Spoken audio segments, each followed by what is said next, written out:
with the exposure of Jussie Smollett and his conviction on having staged a hoaxed hate crime, I thought about an article that I wrote, actually going back a ways now, 6 years ago, back in November of 2015.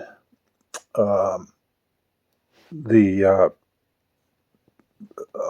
what had been current at that time was there was a story that had been hyped up in Rolling Stone about an alleged rape that had supposedly taken place in a frat house at the University of Virginia, and it turned out to have been a hoax. And one of many, many, many, many, many, many, many, many hate crime hoaxes. And indeed, there is a site, I believe it's still up, it should still be around, which charts and documents the numerous hate crime hoaxes. Most of them, or a lot of them, have taken place on college campuses. But I think I might have been present at if not the first one, then close to being the very first one. And this article that I'm about to read gives an account of my experience. So I will read it now, and I will provide a link to this article, which I wrote back in 2015 for what was then alternativeright.com or alternativeright.blogspot.com. I think it was the second or third incarnation of the site, before Colin Liddell changed the name to Affirmative Right, which is what it is now. The title is Hate Crime Hoaxes and Jealous Gods. With the University of Virginia frat house gang rape story officially unraveling, we see yet another iteration of what has become a new American tradition, the campus hate crime hoax. Technically, I know that rape is not a hate crime, a dubious designation in itself, but this case was already being predictably treated as such by prominent feminists and entrenched academic activists who generally like to bray about toxic masculinity and rape culture whenever possible. As with the Duke lacrosse case several years ago, the pieces were all in place here. The alleged rapists were rich, Southern white frat boys, a group which checks off all the boxes in the cult Marx manual of easy vilification of the so-called privileged. In the wake of one girl's lurid and generally incredible, and we are now finding thoroughly non-credible, account of events concerning said incorrigible racist, sexist, homophobic, southern preppy, white-bread, ritualistic rapists, on a campus, moreover, condemned in a breathlessly credulous Rolling Stone article as overwhelmingly blonde, boo hiss. A massive re-education campaign had been readied, the better to indoctrinate anyone with the temerity to hold out against the mandated ruling ideologies, which, after all, require supine allegiance at the cost of one's livelihood, reputation, and future. Our rulers are jealous gods, indeed. In other words, the usual people were up to the usual shit, and they likely aren't going to stop with their shit, even though, as at Duke, it is now clear that the facts on the ground aren't in their favor. What really matters, we are now being told, isn't the specifics of this case, but the fact that women do indeed on occasion get raped on college campuses and elsewhere. Therefore, in the minds of the would-be opinion shapers, there is still every reason to press forward with their agenda. The claims of this Jackie person, the accuser in this case, were only an excuse to act up, and plenty more excuses can always be concocted. There may be more to say about the saga of Jackie and the Preps, which sounds a bit like an Elton John song, but I find that investigation of this matter and numerous other scandals which have also turned out to be frauds and hoaxes in collegiate settings put me in mind of what might have been the progenitor of this trend. I was after all there when it happened, and it was a huge deal at the time, though a quarter-century later, it has been largely forgotten. Now, 30 years later, it has been largely forgotten. It was the fall of 1989, and I was a freshman at Emory University in Atlanta, Georgia. One night, returning to my dorm room from class, I met my cultivatedly scruffy, collegiately goateed neighbor outside my door. "Hey, man," he said, looking glumly pensive. "Did you hear about Sabrina?" I told him that I hadn't. I wasn't quite sure to whom he was referring, though later I recollected that I'd met Sabrina Collins a couple of times before at residence hall gatherings. She was, I vaguely recalled, a pleasant, soft-spoken, somewhat diminutive, coffee-complexioned black girl. She found all this racist graffiti scribbled with lipstick on the wall of her room, my housemate said ruefully. They called her the N-word. Definitely not cool. I agree that it definitely wasn't cool. Not at all. Indeed, I was shocked and appalled. Still, I figured that it would get sorted out, that the perpetrator would be found out and punished, and that, shameful as it was, nothing massively scandalous would come of the matter. As a dutiful liberal, at the time, an 18-year-old college freshman, I, of course, deplored use of the N-word, regardless of the circumstances. Clearly, as this case with Sabrina showed, racism was still alive and well in the American South, and this saddened and angered me. I recalled the outrage I'd felt seeing the movie Mississippi Burning the previous year and reading To Kill a Mockingbird in 10th grade English class. And now, my liberally indoctrinated mind boggled to think of it. Something very like these events had taken place, not in 1959, but in 1989, on a major college campus during my very lifetime. It was terrible, terrible, terrible. It needed to be publicly condemned. Just the same, even I, credulous and naive teenage left-wing socialist though I then was, never expected how deep and resonant would be the forthcoming outcry over the Sabrina Collins affair, and the wild M. Night Shyamalan-like twist the story would finally take.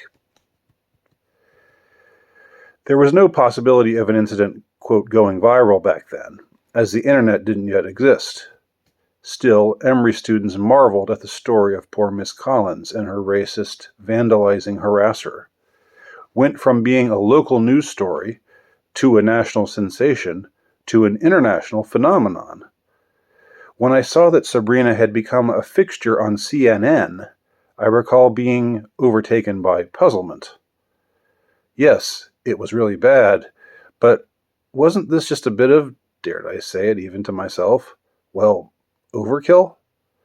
I mean, really, somebody should obtain worldwide notoriety. Somebody could obtain worldwide notoriety by writing nigger on someone else's dorm room wall with a case of lipstick.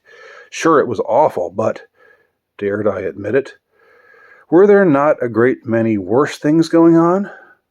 Much more worthy of the world's attention than this? Then again, I cautiously hedged. Maybe it was disrespectful of me to feel that way.